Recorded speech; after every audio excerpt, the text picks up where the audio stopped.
স্বামীর মনে মা বোনেরা ব্যথা দিও না, স্বামীর মনে মা বোনেরা ব্যথা দিও না, আমার নবীর ঘোষণা। স্বামীর মনে মা বোনেরা ব্যথা দিও না, আমার নবীর ঘোষণা। ঘটনা শোনো মা ফাতেমার,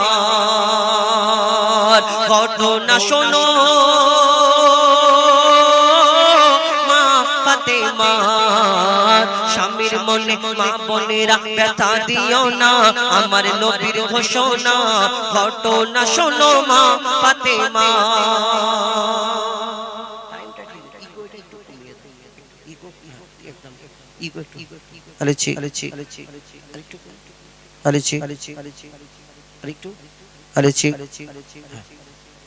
বুঝতে পারবো। চলো। স্বামীর মনে মা বোনেরা ব্যথা দিও না, আমার নবীর ঘোষণা। ঘটনা শোনো মা ফাতেমা, ঘটনা শোনো মা ফাতেমা। কি ঘটনা শুরু হয় একটু মন দিয়ে শুনতে হবে, তবে বুঝতে পারবেন। আর যদি না গল্প করেন, কথাবার্তা বলেন, তাহলে বুঝতে পারবেন না। কবি সুরের মাধ্যমে তুলে ধরেছেন আপনাদের ভালোর জন্য, আপনাদের ফায়দার জন্য। আপনারা নিলে ভালো, না নিলে আপনাদের লস, আমার কোনো যায় আসে না। কবি ছন্দের মাধ্যমে সেই সম্পর্কে আরো কি লিখছে দেখুন। ঘটনা শোনো মা ফাতেমার, যুদ্ধ করতে যাবে আলী হাতে নিল তলোয়ার, যুদ্ধ করতে যাবে আলী হাতে নিল তলোয়ার। মা ফাতেমা স্বামীর কাছে করলো এমন আবদার, মা ফাতেমা স্বামীর কাছে করলো এমন আবদার। যুদ্ধ হতে ফেরার পথে আসবে যখন ঘরে, একটি নতুন কাপড় কিনে আনবে আমার তরে, একটি নতুন কাপড় কিনে আনবে আমার তরে। এই কথা শুনে হযরত আলী বড়ই দুঃখ পায়, এই কথা শুনে হযরত আলী বড়ই দুঃখ পায়। যদি আমি শহীদ হয়ে যাই, কে আনবে বলো কাপড় তোমার, কে আনবে বলো কাপড় তোমার। স্বামীর মনে মা বোনেরা ব্যথা দিও না, আমার নবীর ঘোষণা। ঘটনা শোনো মা ফাতেমার, ঘটনা শোনো মা ফাতেমার। এই ঘটনা যখন হযরত আলী যুদ্ধে চলে গেল, ওইদিকে মা ফাতেমা নিজের কাজ করে, ইমাম হাসান ইমাম হুসাইন ছুটে ছুটে নবীজির ঘরে পৌঁছানোর পরে আমার দয়ার নবী জিজ্ঞেস করে, বলো তোমার আব্বা মা কেমন আছে, কি করছে, কেমন আছে? যখন জিজ্ঞেস করে আমার ইমাম হাসান ইমাম হুসাইন ছোট্ট দুই নওয়াসা আমার নবীকে উত্তর দেয়, আমার আব্বা মা সবাই ভালো আছে, আব্বা যুদ্ধে গেল কিন্তু মনটা একটু খারাপ। কেন না, আমার আম্মা একটা নতুন জামা চেয়েছে, এই কারণে আমার আব্বুর মনটা একটু খারাপ করে যুদ্ধে চলে গেল। এই কথা শোনার পরে দয়ার নবী চুপ থাকে, কিছুক্ষণ পর টপ টপ করে চোখ থেকে পানি ঝরে। কি ঘটনা হয় কবি ছন্দের মাধ্যমে অতি মূল্যবান কথায় লিখছে দেখুন। ওই দুঃখ ভরা হৃদয় নিয়ে আলী গেল রণে, দুঃখ ভরা হৃদয় নিয়ে আলী গেল রণে। নানার কাছে ছুটতে এলো হাসান হোসেনে, নানার কাছে ছুটতে এলো হাসান হোসেনে।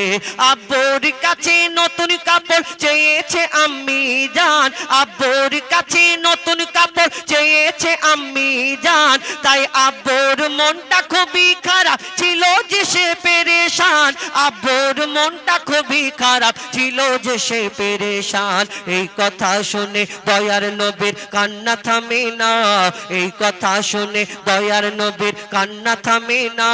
কি ভুল করলো ফাতেমা, কি ভুল করলো ফাতেমা, কি করলে বলো বেটি আমার, কি করলে বলো বেটি আমার। স্বামীর মনে মা বোনেরা ব্যথা দিও না, আমার নবীর ঘোষণা। ঘটনা শোনো মা ফাতেমার। এই কথা কথা শোনার পরে মনে বড় দুঃখ পেয়েছেন, কষ্ট পেয়েছেন। আমার দয়ার নবী প্রত্যেকদিন মা ফাতেমার ঘরেতে যেতেন খোঁজ খবর নিতে, দেখা করতে। কিন্তু একদিন হয়ে গেল, দুদিন হয়ে গেল, 3 দিন হয়ে গেল, মা ফাতেমা যখন মা ফাতেমার বাড়িতে আমার দয়ার নবী যায় না। মা ফাতেমা বড় চিন্তায় আছে, পেরেশান। কেন? আমার আব্বার শরীর খারাপ নাকি, কি হলো, আমার বাড়ি আসে না কেন? মা ফাতেমা ছুটতে ছুটতে দয়ার নবীর ঘরের সামনে চলে গেল। সালাম দেওয়ার পরে আমার নবীজি অন্যদিকে তাকায়, মা ফাতেমার দিকে তাকিয়ে দেখে না। সালাম দেওয়ার পরে অন্যদিকে তাকায়, মা ফাতেমার দিকে তাকিয়ে দেখে না। যখন মা ফাতেমা বুঝতে পারলেন আমার আব্বা মনে হয় কষ্ট পেয়েছেন, আমার দয়ার নবী কি বলে, কি উত্তর দেয় কবি ছন্দের মাধ্যমে। অতি মূল্যবান কথাই লিখছে, দেখুন। ও যার মুখ না দেখে ঘুমাতো না দয়ার নবীজি আমার, ও যার মুখ না দেখে ঘুমাতো না দয়ার নবীজি আমার, রাতের পরে রাত কেটে যায় মুখ দেখে না ফাতেমার, রাতের পরে রাত কেটে যায় মুখ দেখে না ফাতেমার। মা ফাতেমা ছুটে এলো আব্বা জানের কাছে, তবু বেটির মুখ দেখে না পেছন ফিরে আছে, তবু বেটির মুখ দেখে না পেছন ফিরে আছে। বলছে নবী ও গো বেটি বাড়ি চলে যাও, বলছে নবী ও গো বেটি বাড়ি চলে যাও, আগে স্বামীর কাছে ক্ষমা চাও, বলছে নবী ও গো বেটি বাড়ি চলে যাও, আগে স্বামীর কাছে ক্ষমা চাও, তবে করবে ক্ষমা আল্লাহ আমার, তবে করবে ক্ষমা আল্লাহ আমার। কে বলছে? দয়ার নবী বলছে আগে মা ফাতেমাকে বলছে, যিনি জান্নাতের রানী, যাকে বলছেন আগে স্বামীর কাছে ক্ষমা চেয়ে নাও। কিন্তু এখন আমাদের বর্তমান যুগে কিছু প্রধানমন্ত্রী মার্কা মা আছে, দেখবেন এরা পাওয়ার দেখায়, ক্ষমতা দেখায়। দেখবেন বিয়ের পরে যদি কোনো মেয়ের বাড়িতে একটু সমস্যা হয়, মাকে যদি ফোন করে বলে মাগো কোথায় বিয়ে দিলে, ওর থেকে ভালো গলায় কলসি ঢুকিয়ে আমাদের বাগানের পুকুরে ডুবিয়ে মেরে দিতে, তাও আমি আরামে থাকতাম। আর আরাম কি হারাম, এখন মরে দেখো না গুড় গুড় করে আওয়াজ হবে, সে আওয়াজ কেউ শুনতে পাবে না। আরাম। আমরা বলি যে কোন জায়গায় আমাকে বিয়ে দিলে, আর মা তখন বলে বলে কেন করছি, কি হয়েছে আমাকে বল, আমি দেখে নেবো। এরকম বলে হাতটা নাড়িয়ে নাড়িয়ে বলে দেখে নেবো। দেখে নিবি মানে ভিতরেই যাবি আর চুপ করে হাত সোজা হয়ে শুয়ে থাকবি, শুধু আওয়াজ হবে শুনবি, আর কিছু বলতে পারবি না। দেখে নেবো। আমরা কি করি, সেই মেয়েকে আমরা বলি, চিন্তা করি না তোর মেজো চাচা উই মানে ক্ষমতা, মানে বললাম না কোনো, মানে আমরা বলি আবার তোর মেজো ভাইয়ের এরকম আছে, তোর ছোট ভাইয়ের এরকম, শোন তোকে যদি দুটো বলে তুই 4টে বলে নিবি, তোকে যদি দুটো মারে তুই 4টে মেরে চলে আসবি, তারপর আমরা দেখে নেবো। এই কথা বলি। আমার দয়ার নবী বলছে আগে নিজের বাড়িতে যাও, স্বামীর কাছে ক্ষমা চেয়ে নাও। তারপর কি ঘটনা হয়, মা ফাতেমা কোনো কথা বলে না, চুপ করে ছুটতে ছুটতে চলে যায়, দরজা বন্ধ করে শুধু ডুকরে ডুকরে কাঁদে। কি হয় তারপর কবি ছন্দের মাধ্যমে লিখছে, দেখুন।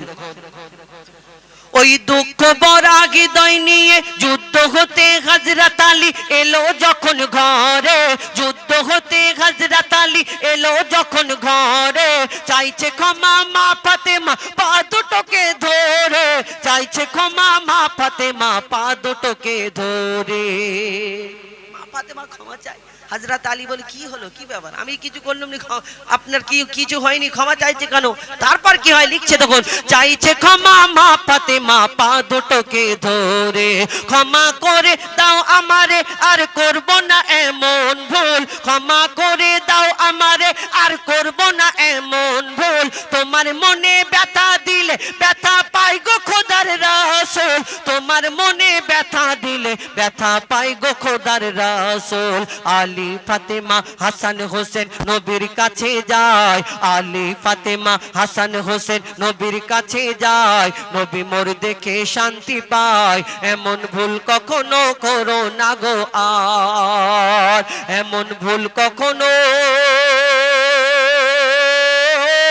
করো না গো আর, স্বামীর মনে মা বোনেরা ব্যথা দিও না, আমার নবীর ঘোষণা ঘটনা শোনো মা ফাতেমার। শেষ। আমার দয়ার নবী উম্মতের শিক্ষার জন্য মা ফাতেমাকে সেদিন কি বলেছিলেন, শেষ কথায় কবির কি মনে ফারিয়াদ, আরো কি লিখছে দেখুন।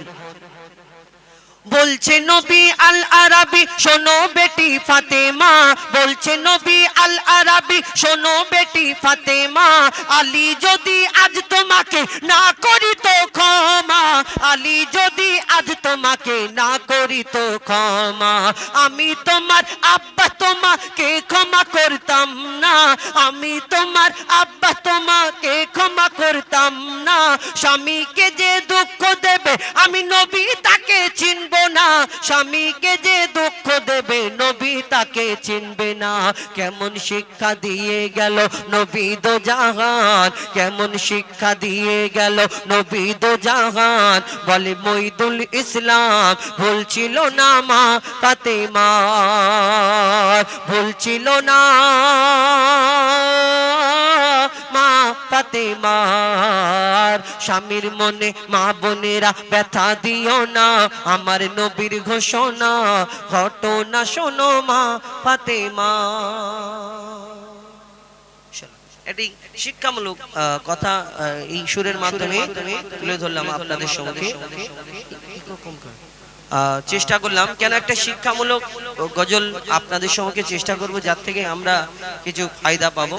তো আমি চেষ্টা করলাম, কারোর কষ্ট হলে সেটা আলাদা ব্যাপার। আগেকারের নারীরা তো তবু ভালো ছিল, এখন আমরা ফোন দেখে দেখে সবাই পরিবর্তন হয়ে যাচ্ছে। ফোনেতে শর্ট ভিডিওতে দেখবেন স্বামী স্ত্রী ঝামেলা হলে বউ কি করে, একটু রাগারাগি হবে কি কথা হবে না, ফোনেতে হোয়াটসঅ্যাপেতে রিলস পাঠাবে, আমি এরকম, আমি এই কষ্টতে থাকি, আমি ওই কষ্টতে থাকি, হয় না? বউরা কি করে রিলস পাঠায় ফোনেতে, দেখো আমি এরকম কষ্ট করি। এই যে ফোন আমাদের এমন একটা পরিস্থিতি এনে দিচ্ছে, আমরা দেখবে এই ফোন নেট অন করে পকেটে থাকবে, আর তুমি অন্যরকম যেই বিষয়ে কথা বলবে ফোনটা খোলার পরে সেই জিনিসটা সামনে চলে আসবে। কোন একটা খুব মারাত্মক জিনিস, আমরা কিন্তু এটা ভেবে উঠতে পারিনি। যাই হোক, আগেকারের নারীরা তবু ভালো ছিল, স্বামীরা যদি একটু কিছু বলতো এরকম কিছু বলতো না। তারপরে এখন তো মনে করি একটুখানি যদি কিছু হয় ব্যাস বলে চলো থানায় চলো দেখে নেবো, বলে কেন সমান সমান অধিকার।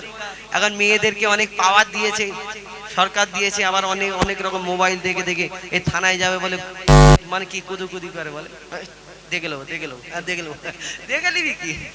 শরিয়াত বলে একটা জিনিস আছে, আমরা চিন্তা ভাবনা করি না, আমরা শুধু অন্যদিকে চিন্তা ভাবনা করি, বলে জেলের ভাত খাও, পচা কুমড়োর ঝোল খাও। তো আমাদের সব ঠিক আছে, তোমাকে যদি কোনো স্বামী কোনো স্ত্রীকে যদি মারধর করে অত্যাচার করে তার হিসাব, সে তো জান্নাতে যেতে পারবে না, কেন? তাকে সেখানে তো হিসাব দিতে হবে। তার বউ যদি বলে আমার সাথে অত্যাচার করেছে, আল্লাহ তো সেরকম ছেড়ে দেবে তাকে না, কিন্তু তোমাকেও চিন্তা ভাবনা করতে হবে। আমরা সেইভাবে আমাদের জীবনযাপনটা মা ফাতেমার জীবনীটাকে ফলো করতে হবে, মা খাদিজার জীবনীটাকে ফলো করতে হবে, তাহলে আমাদের দিনটা এবং দুনিয়াটা দুটো, আখেরাত এবং দুনিয়া সবকিছু ভালো চলবে। আমি অনুরোধ করব একটু আপনারা চিন্তা ভাবনা করবেন।